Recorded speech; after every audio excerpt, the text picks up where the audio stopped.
All right.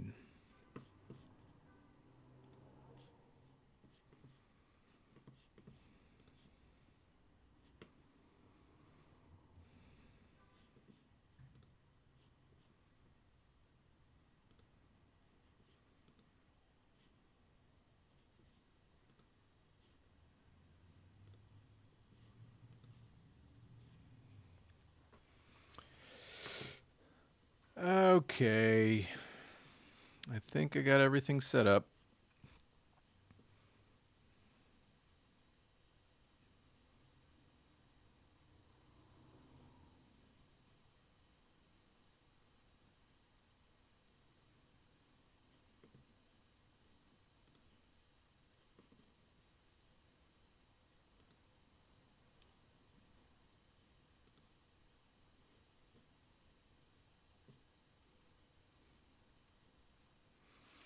It is 11:01. If you happen to be here, and I don't know if anybody is yet, but if you happen to be here, if you wouldn't mind just typing in a comment saying that you're here and that you can hear my audio and that everything looks and sounds as it should.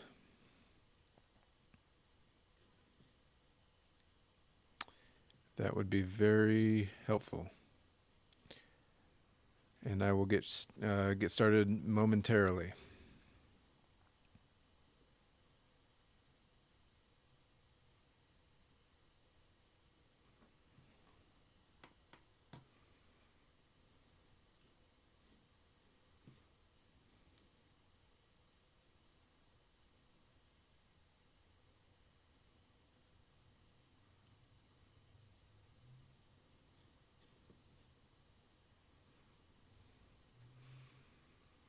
Thank you, Linda. Just got a message from Linda. I'm okay. Everything is working. It has happened before where I've where I've gone like 15 minutes or 20 minutes or even an hour, and then I go back and look at my recording or whatever I'm working on, and like the audio will not have been active or something like that, or the camera is slightly blurry and totally destroys everything.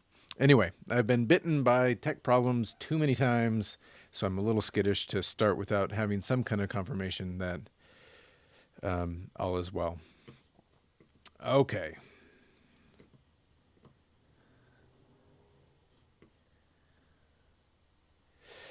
Hello, everybody, and this is the a live weekly critique.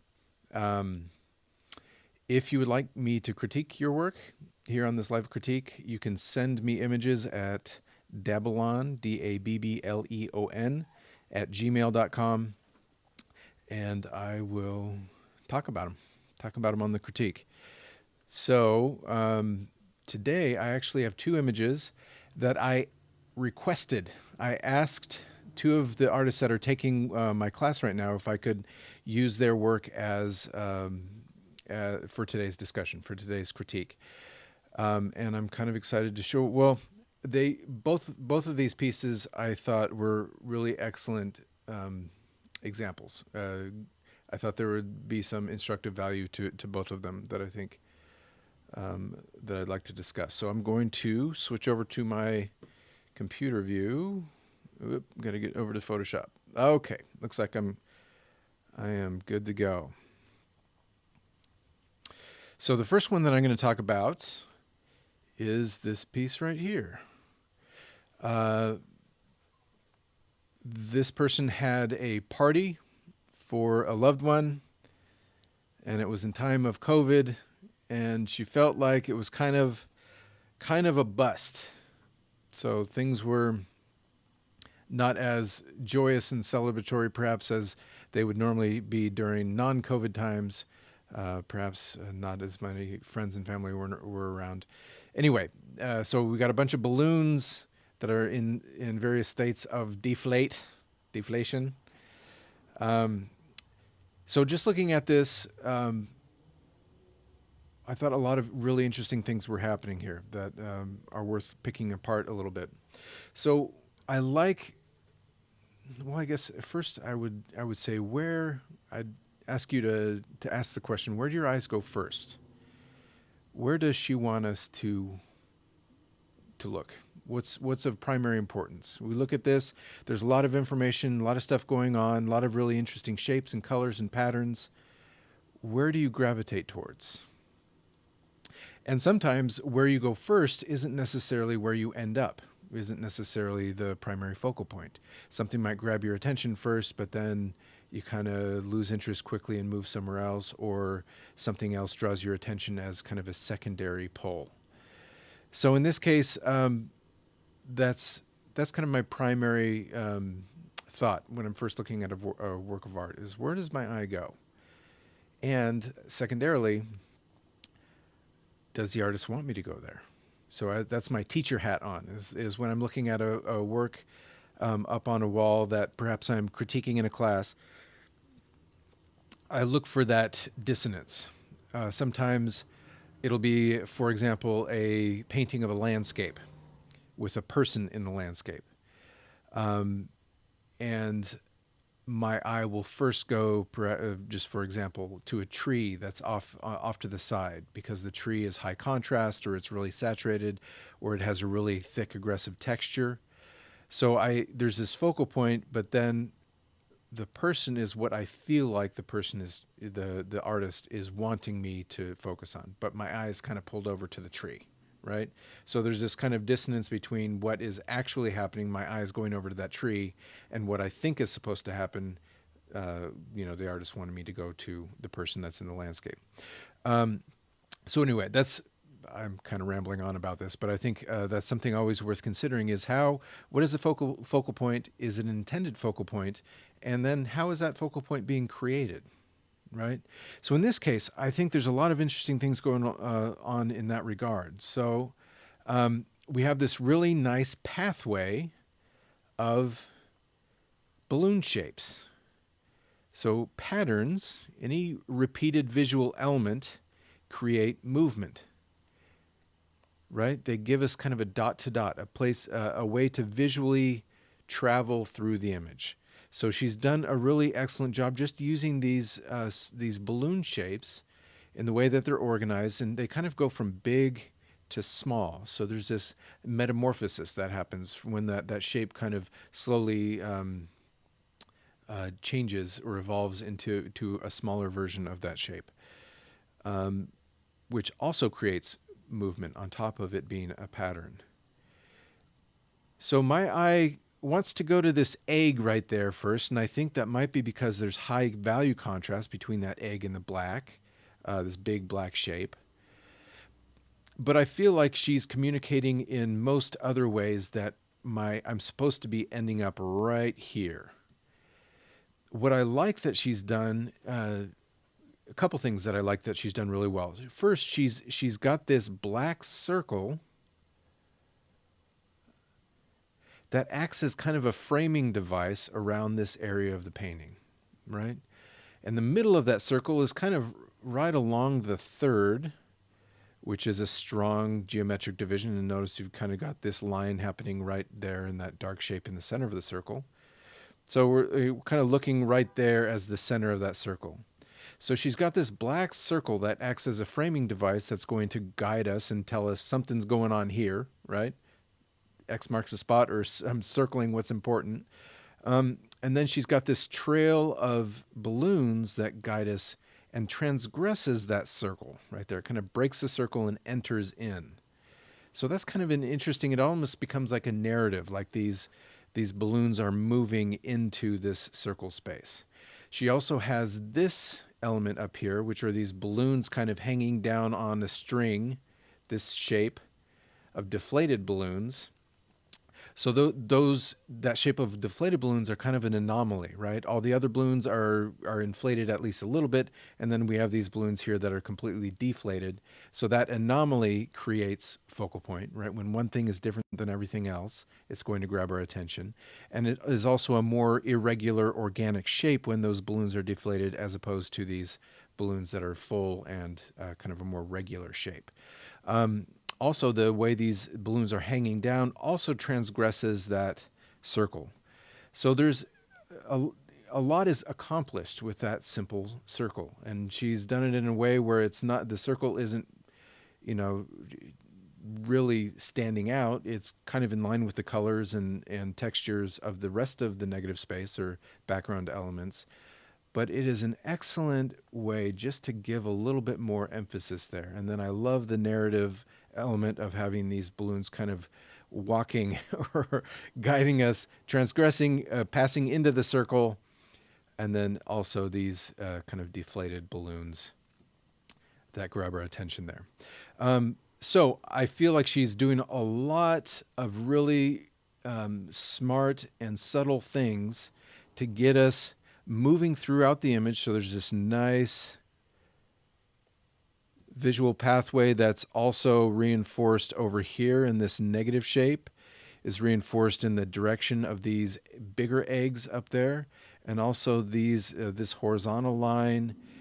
So there's a lot of kind of this swirling movement that's happening because of that pattern, because of the metamorphosis, because of the positioning and direction of the eggs. Anyway, a lot of good stuff to say. I also see this kind of general dark area gradating, so kind of gradates into dark and then back into light, and that kind of points us into this shape, which also reinforces that kind of swirling or circular movement. A lot of really cool dynamic energy created by those things. I wanted to focus a little bit on what's happening here with this egg right there. It's chopped off a little bit by that dark shape. And then again, like I was saying, it's got that high value contrast. If I take away all the color information and just looking at light and dark. So this right here is probably, well, one of the two highest points of contrast, or three maybe. So this right here, really light values next to almost black. And then we have this egg right here that's surrounded by a lot of values that approach black. And then maybe this little point right here that's also kind of grabbing my attention in that way. So remember, value contrast, which is light and dark contrast, is one of the primary, like the powerhouses of the kinds of contrast that will grab our attention. Contrast, that's what it's all about. There are different kinds of contrast. Different kinds of contrast have different levels of influence on our attention and on how we read images. Got to pay attention to value contrast. So I always think it's a good exercise to kind of look at these things without any color there. So perhaps if I were being nitpicky, I would say it might be worthwhile. Let me just go to, that's way too dark. So it might be worthwhile, for example, if I can get that working, just knocking down that value a little bit if it's jumping up too much, or maybe making this part of that background a little bit lighter, so there's not as much contrast between the egg. Also, perhaps, and this is a very blunt instrument right here, right now, if I just make that egg continue over the background so it doesn't kind of disrupt that the egg right there. So already I feel like this egg is starting to be de-emphasized a little bit by having less contrast with that black shape next to it, by having the shape not disrupted, and then also darkening the egg and lightening or I already talked about light, adding light to the background. So again, there's less value contrast between those two areas. All right, and that just might help kind of keep my eye from jumping over there. Actually, I'm going to go back. Let me redo some of those changes. And just, this is the modified version. Oop, I've got that word up there coming through. So just in that regard, I think that kind of helps take away some of the emphasis on that egg. All right, so maybe the next area that I would want is, I don't know if I'm supposed to go to this egg right here, this egg right here, let me get a better color so you can see what I'm doing, this egg right here, or if instead I want to spend my time up here in these deflated balloons. I kind of feel like the deflated balloons are the point of the whole story, right? It's like I've got all these cool shapes and colors and this parade of balloons, and they all lead me to the end of the story, which is boom, popped balloons, deflated balloons, and the party is kind of a bust. So I think just in terms of clarifying visually what is attracting my attention and creating a focal point, but also there's there's a message here, right, that's trying to be communicated. So communicating, again, the idea here is to say that this is, a deflated party, or the whole point is just kind of this letdown. So I think I would want to increase the visibility and how much these balloons pop out. And there's a couple different ways that you could accomplish this.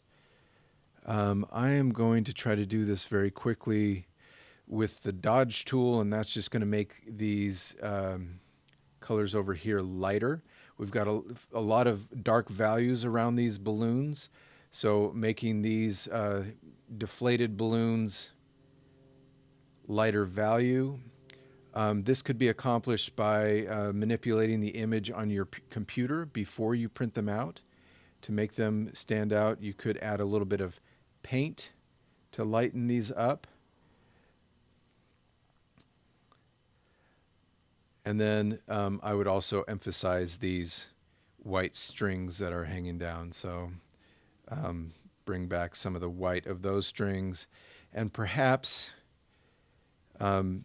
just add a little bit more dark on the sides of the strings to make them pop a little bit more. So you see how these, I'm going to go back and forth, how those balloons are now starting to stand out and become more of a focal point. So not only when I do this tool, it's making them lighter in value, it's also making their colors more saturated. And we have a lot of neutrals in these colors in the negative space. So that's also a nice point of contrast. So if you want something to be emphasized in your composition, think of the different kinds of contrasts that are at work. In this case, saturation contrast. I've got really saturated colors in those balloons and fairly neutral colors all around them. So that's nice. I can amplify that by either making the background less saturated or the objects that I'm trying to get to pop more saturated. So there's more contrast there.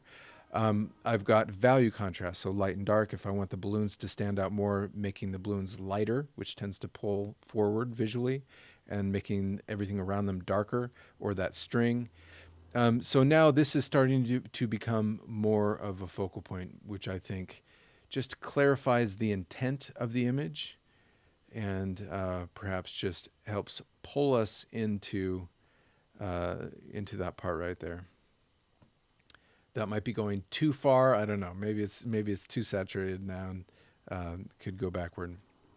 All right. The last thing that I wanted to talk about regarding this image is something that you might have been noticing as I've turned on and off this modified version of the collage, of the painting. This is a mixed media piece. And that is that when sometime during making this painting, she added the word busted.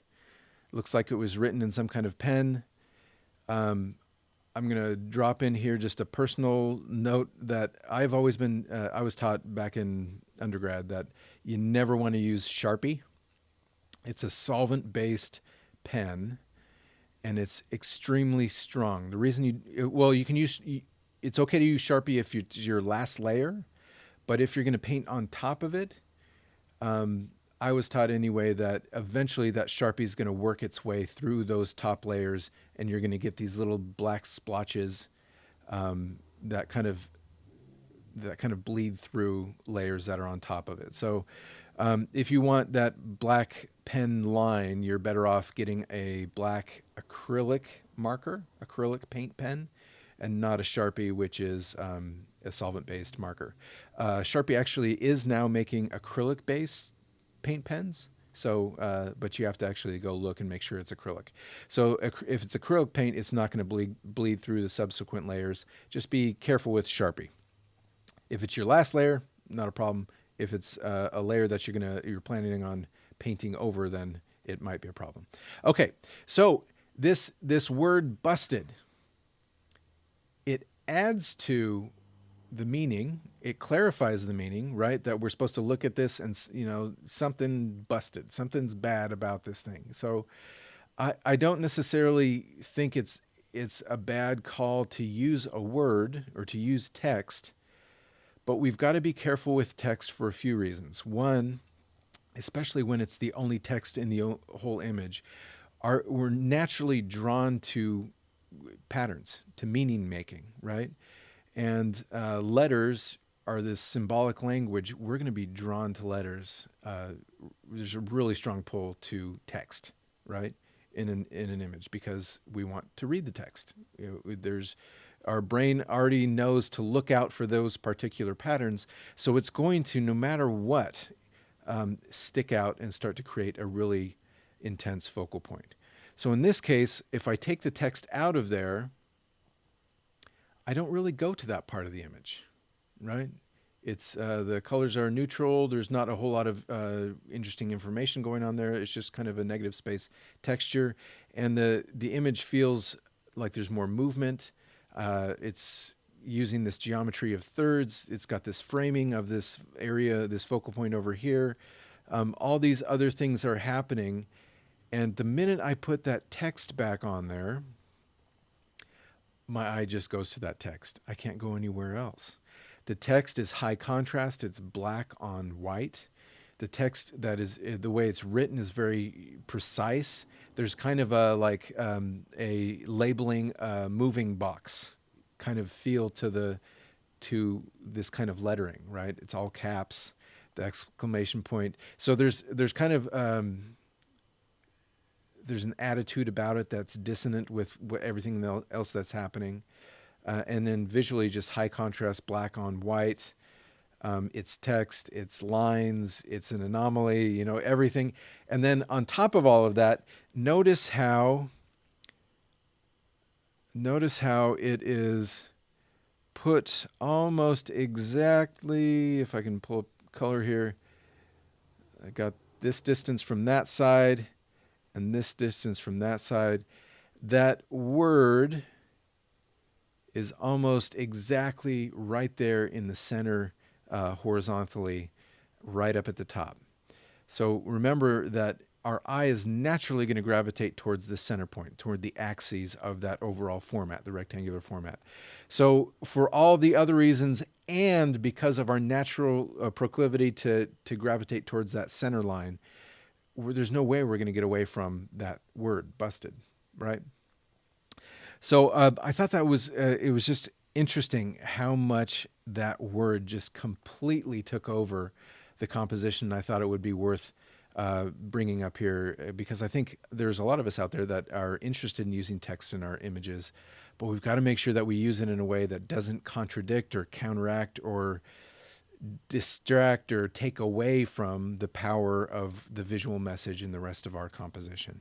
And I think in that case, it did. You could say, I guess you could make the argument that was the intention, is to make, to totally kind of negate the image, is to take all these fun colors and then put a big stamp on it like this was a fail, right? This party was a fail. But I think there are ways to do that don't necessarily just completely negate the whole composition and take away everything else that I love about the composition, because I'm just completely locked in on that. And to be fair, she recognized this herself and did another and fixed that and took it out in a subsequent version. But I just thought that was it was such a dramatic thing that busted just totally threw. I don't know. It just was so commanding, and I couldn't get past it, that I wasn't able to see all this other wonderful stuff that's happening. And the minute I got rid of that, I was able to start really noticing so many great things, so many strong things about the composition. So I think it was the right call on her part to get rid of that text. But I want to go back here to this version that I've been working on, this modification, taking away that text, like breath of fresh air already. Just get rid of that text. But what if we wanted busted to be there? And I'm already kind of running low on time. I I might not have time right now to get too much into this, but I did want to make an attempt. So what if I wrote busted? What if I absolutely felt like busted, the word had to be there? Um, Let me write that. It had to be there.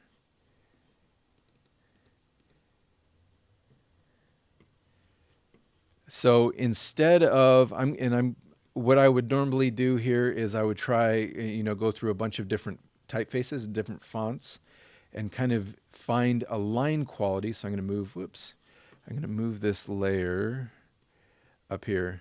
So I might go through different typefaces and find a font that matched, aesthetically the lines and colors and textures in the rest of the composition. But I'm not going to spend too much time messing with that now. I think rather than do that, maybe I'll just stick with this kind of handwriting kind of font in black, all caps. Maybe I'll even put that exclamation point in there. So here I've got this word busted, and I might try putting it around. Maybe I could put it right in the middle of that circle. Maybe shrink it down a little bit. Put it in on top of those balloons, but now it's not really popping out, so maybe even smaller.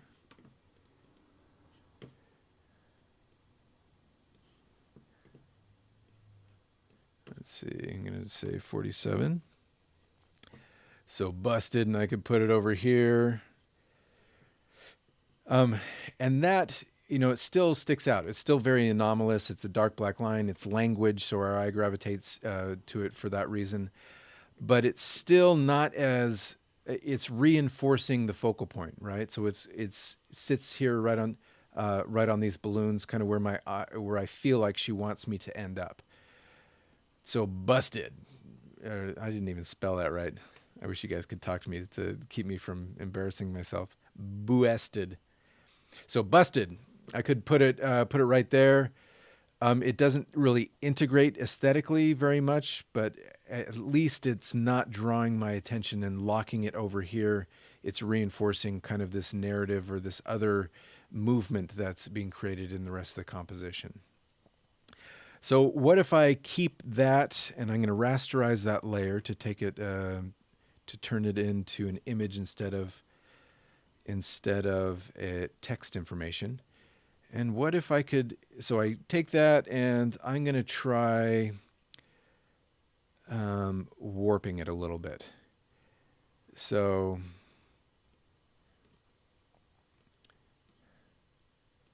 warping it just means like I'm going to just mess around and make it a little bit more irregular so it doesn't look like, a computer, or it's still probably going to look like a computer did it, but it's not going to draw my attention because it's so regular and precise. Having it be more organic would perhaps help it tie into the kinds of lines that I'm seeing around in the rest of the image.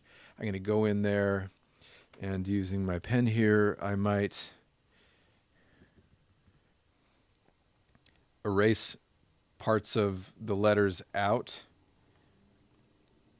to perhaps kind of make them feel more like the charcoal that's being used elsewhere. Again, it's trying to make more of a connection aesthetically to other marks that are happening in the composition. So making it more irregular, making it look perhaps more like these marks happening in the background, so it doesn't stick out quite as much. And then finally, I might want to take the brush, take some black here, and start to kind of integrate it into these other lines that are happening in the composition, right? So it kind of starts to connect and mix with elements that are in the background in the composition back there.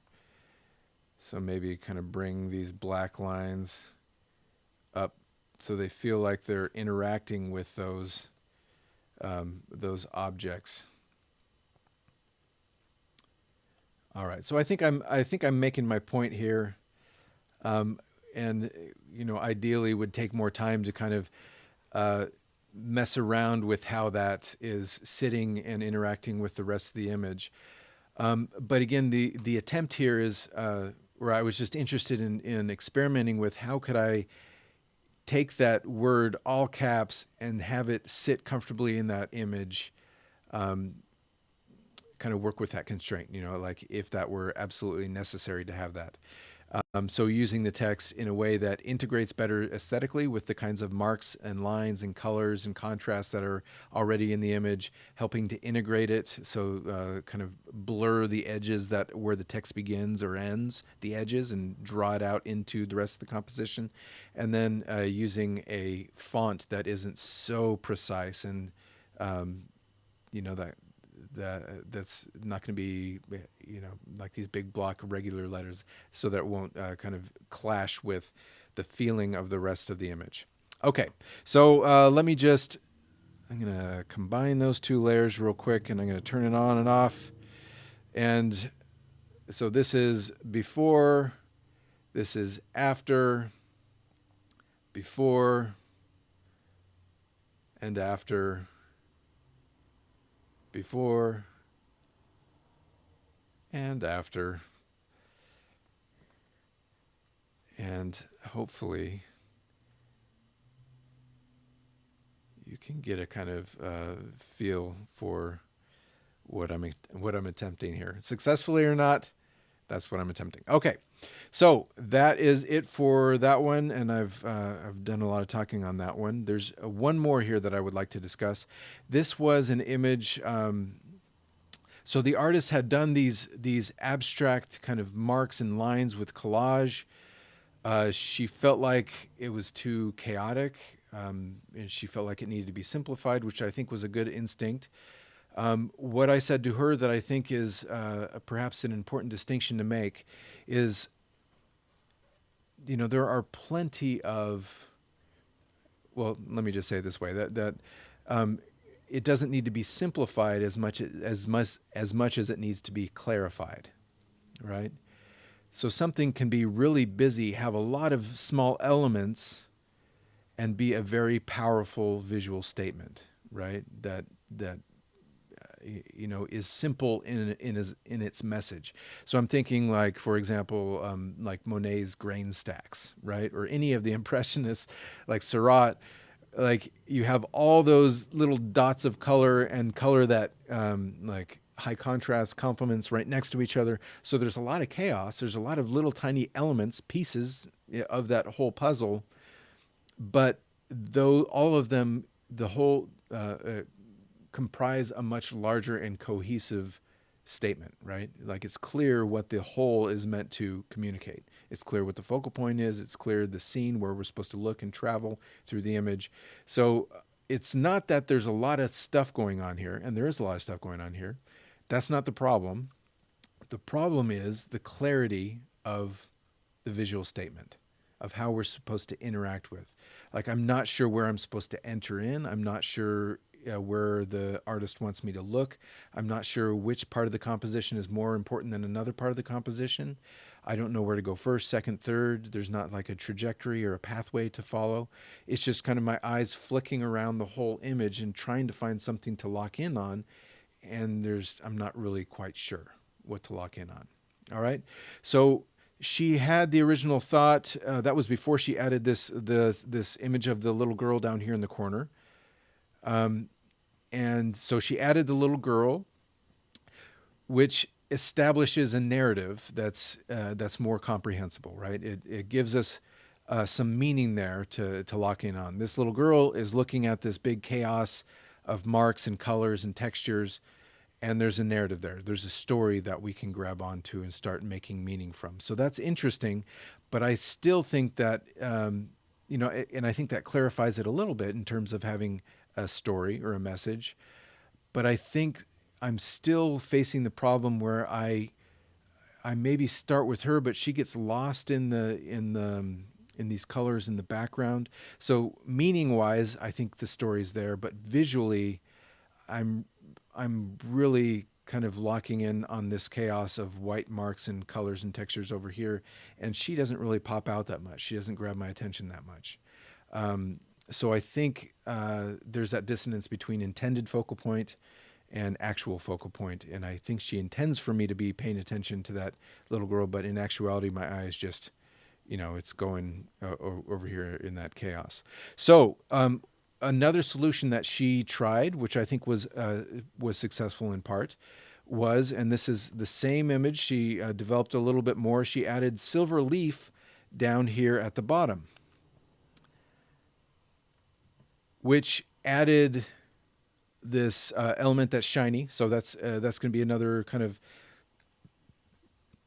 part of the visual information that's going on here. It added complexity in that we've now got these kind of organic types of shapes that happen just naturally when you apply silver or gold leaf and rub off and get that rough edge around it.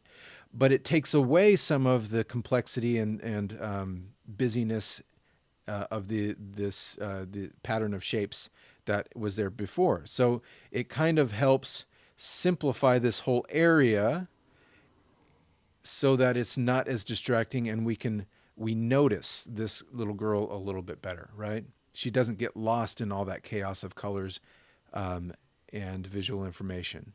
So that story is clarified. Now I can see her very clearly, and then I can start kind of seeing this comparison or this relationship between the two. Her gaze is focused at this kind of complex set of textures and colors and lines and stuff like that. So I think this is better. I think not only did she simplify, she took away some of the complexity, and she made that what was a lot of shapes into one shape by covering it with that silver leaf, but she clarified. So she simplified and clarified, right? Sometimes you could take away stuff and it would still not be clear what it is we're supposed to be looking at, right? So I think sometimes we get into this, we conflate those two, simplicity and clarity, right? Simple doesn't necessarily mean clear. Clear doesn't necessarily have to include simple, right? Clear can be complex and still be clear. All right, so I think I'm saying the same thing over and over again. Hopefully you get what I'm trying to say. Usually when I am just like saying the same thing over and over again, which I do often, it's because I'm not satisfied that I've come up with a very good way of communicating what it is that I'm trying to communicate. So I apologize for that. When I get a little bit chatty and wordy and redundant, it's because I'm personally trying to sort it out in my own head and figure out a better way of communicating. Okay, so this is better. I still think that we could do a lot without a whole lot of effort to clarify. So just looking at this, I feel like the dynamic, the story that she's trying to tell, the message, what she wants to communicate, and that's what the artwork is. It's communication, right? It's visual communication. She wants to communicate something about the relationship between this little girl and this chaos of marks and lines and textures that's happening over on this side of the image. All right, I get it. That's working. How could we clarify that? How could we give the viewer more information on how we're supposed to read the information, read the composition? Are we supposed to start with the little girl, or are we supposed to start with this chaos and then gradually realize that there's a little girl looking at all that chaos? So when in this situation, what helps me to think of is, where do I want the viewer to look first? And then where do I want them to go from there? Or what 2 points do I want them to bounce back and forth between, right? You got to make that decision, right? I don't think, of course the viewer's going to bring their own baggage, going to bring their own interpretation to your image. But you're responsible for making as clear a communication as you can, right? I think you're going to be more successful and have more impact on your viewer if you have a very strong and clear message. And there's a lot of things that you can do to influence how the viewer reads it and and clarify the message. Okay, so let's say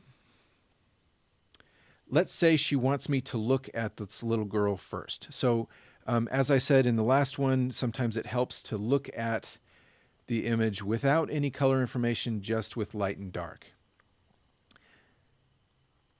Okay, I'm actually going to make a duplicate of this so I can do a comparison, the back and forth. And let me do that same thing again and take out the saturation, say OK. And notice how when I take out all the color information, so we're just looking at value, light and dark, notice how I lose the little girl again, right? Like she just kind of blends in. The size and shape of the textures and marks on her shirt are close enough to the size and shape of the texture of the silver leaf that kind of blends in. The value on the shirt is similar to the value of the silver leaf. The value on the pants is pretty close to the value of this negative space around the silver leaf, so it kind of blends in with that. The hat sticks out a little bit as a sharp-edged shape, but it's obscured enough, I don't see eyes and nose and mouth. It's obscured enough that it also can kind of read as an abstract shape that is not too dissimilar from other sizes and shapes of elements in the rest of the composition, right? So without that color information, she's really not there. So one of the ways that I could make her stand out more and clarify that this is a point of interest, this is a point that's important, is by increasing that value contrast. Okay, so I'm going to do the same thing as I did before. I'm going to try to use this tool, the Dodge tool, and this is going to affect the light, the value, and the saturation a little bit. That's just kind of the nature of this tool. I could change the settings so that it doesn't make things as saturated. All right. So now look at that little girl starting to stand out a little bit more, right? Starting to make more of an impact, starting to draw our attention. Perhaps that's too much, right? If I go back and forth, she's definitely standing out now. If I go back to this and take away that saturation, do you see how now the light value on her shirt is different than the value of the silver leaf? So it's going to be standing out a little bit more. And then the saturation on her hat is enough to really make it stand out next to the silver leaf. And then I could also go and, using the brush here, I'm going to decrease the opacity and flow of my brush so it doesn't make as much of a mark. So I could go in here with a glaze or something and make just very subtly that silver leaf a little bit darker where it comes into contact with the image of the little girl. And again, that's just a way to use value contrast to make her stand out, to emphasize her, right?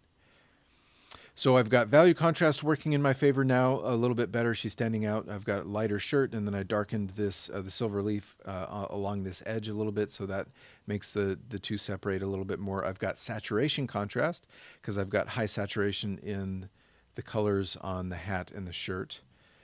And then she's done a good job of isolating that complex shape by putting comparatively simple information, more united information around here in the form of this gold leaf. Okay, so it's a matter, if you want to clarify your composition, you want to choose what you want your viewer to look at first, and second, choose what you want them, what you're saying, right? What is of primary importance, and then go about figuring out how you can emphasize what's important and de-emphasize what's not important. Right? So you don't accidentally create a focal point or a point of interest that is unintended, like I was talking about earlier with the tree that's in the background of a landscape. You want to de-emphasize things that are unnecessarily grabbing our attention. Okay, so a couple more things that I wanted to do, and we're getting along in the time that we have here today. Is I'm going to grab that dodge tool. So another thing that I could do to help help the viewer make sense of what's going on, and also help them move through the image, right? I want to give them a visual pathway. If I want to get them from this little girl and then moving around this this chaos of information, all of this chaos, all of the there are some like lines like right here. Let me go back to my brush. There are some thicker lines. There are some circular lines. There are some thinner lines in the background. We have, in the negative space, shapes that are smaller and some shapes that are larger. So there's a lot of great variety there. There's plenty of variety. But I think more could be done to help me find my way through all that chaos, right? And also help start to create a pathway between her gaze and what's happening in all of that chaos in the background. So I'm going to use the dodge tool here again to, let's see. That's not what I meant to do. I'm going to use the dodge tool. And what I'm going to do is just make some of these lines in this pattern, some of these lines lighter, so they kind of stand out. Maybe I'll make that one lighter, and I'm going to bring that line around and pick up some of a line that's happening here that I kind of see in the silver leaf. And I'm going to use that and lighten this up and use that as, again, creating a literal line, a literal pathway, that guides me over here to this little girl and starts to create this, again, a pathway between the two. Maybe lighten up the bottom of this circle area, and that's going to kind of merge. And now I'm getting this kind of arrow almost that's happening at that intersection of those two lines that lead me over here. Maybe I could, what else could I do here? I could make that a little bit lighter. Maybe this line right here could help me kind of point over there. Maybe I want to emphasize this outer circle a little bit more to kind of get people moving out to this corner and then circulating back down here. Maybe making these stars a little bit lighter. So it's like I've got this line happening, this circle happening on the circumference of this area of texture. And then I've got this pattern of dot, dot, dot stars that help guide me back over here to the little girl. Maybe I could lighten up some area. And now I'm kind of contradicting what I did earlier. But lighten up this area to kind of, again, emphasize this movement, this pathway that goes through the image, around the circumference, and then lands me over here. Just to make this to exaggerate my point a little bit, I'm going to use the burn tool, which essentially does the opposite and it makes things darker. And I'm going to decrease the exposure on that tool so it doesn't do quite as much. And what if I just decrease the contrast of that information in the back to make these lines that I made lighter a little bit, pop out a little bit more value-wise. Okay, so I'm going to zoom out a little bit more so you can maybe see that more clearly. Just experimenting with ways, and it doesn't necessarily have to just be line. Like I said, with the stars, you could use this, repetition of that star shape to create a visual pathway. It's more kind of a staccato pathway where we kind of hop between the elements of that pattern. But ways to kind of guide us back or create a relationship between those two areas. Another way that I might accomplish that, or kind of start creating more of a visual relationship between those two sides of the composition is I could take my paintbrush here and grab the color that's on the little girl's hat, and maybe put little punctuations of that hat color. I'm not sure if put little punctuations of that hat color over here on this side of the composition. Don't need to put it everywhere. But now I'm creating this connection, a visual connection, between the colors that are happening over here and the little girl's hat. So visually, we're pattern making machines, right? That's what like psychologically, that's what we're built up to do. Whether conscious or not, we're going to start seeing or making that connection between this color and the color in the hat. And that's going to tie visually those two sides of the composition together and create a pathway, a way to jump from here over to here, and also communicate to the viewer that I want you to start here and then go here next. Again, it may be conscious, it may not be conscious, but all of these things are at work, right? How can we create pattern? How can we clarify where we want the viewer to look first and then get them to the next part of the image, using line, using pattern, using framing, using concentration, areas that have a lot of information versus areas that are more open, kind of like what she did here by simplifying this shape with the silver leaf.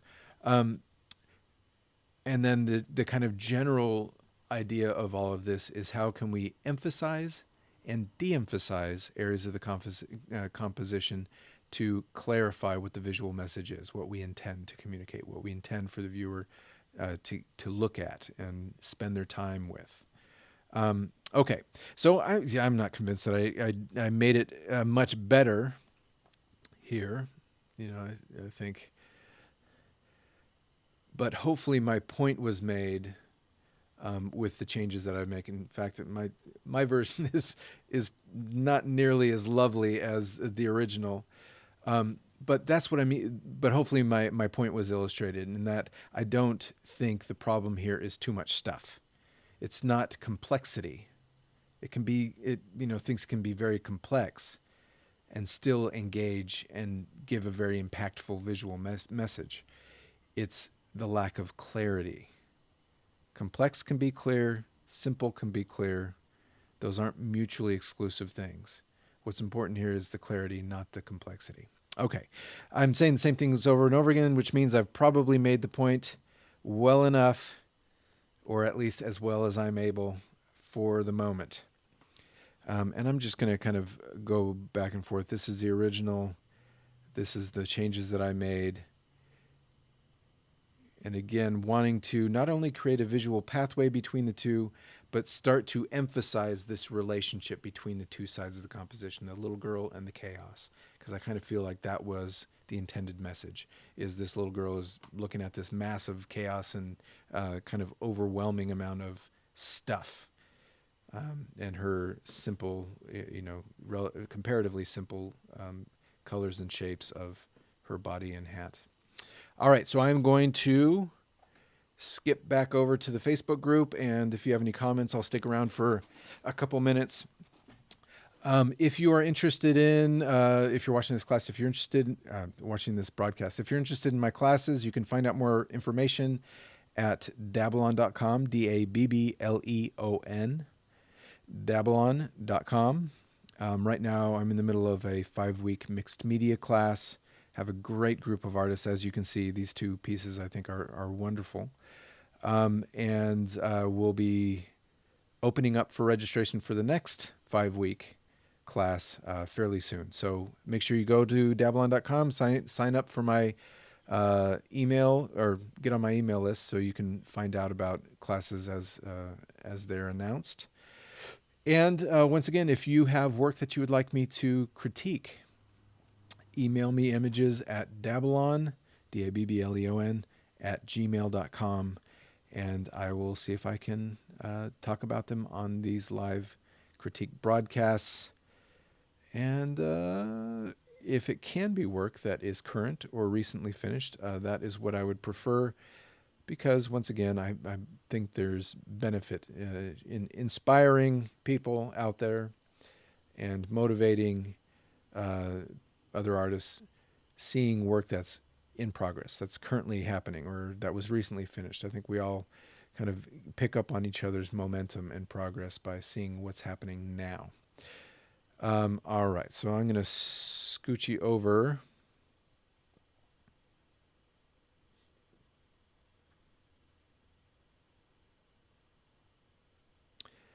And thank you everybody who is watching live. I appreciate you being here.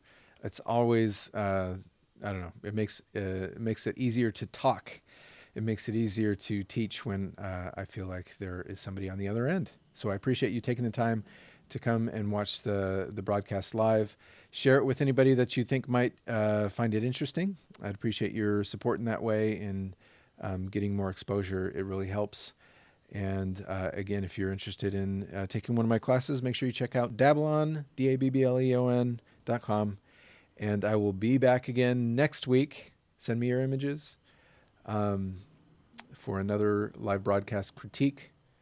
Hope everybody's well. And with that, I will say goodbye. Have a great week, everyone.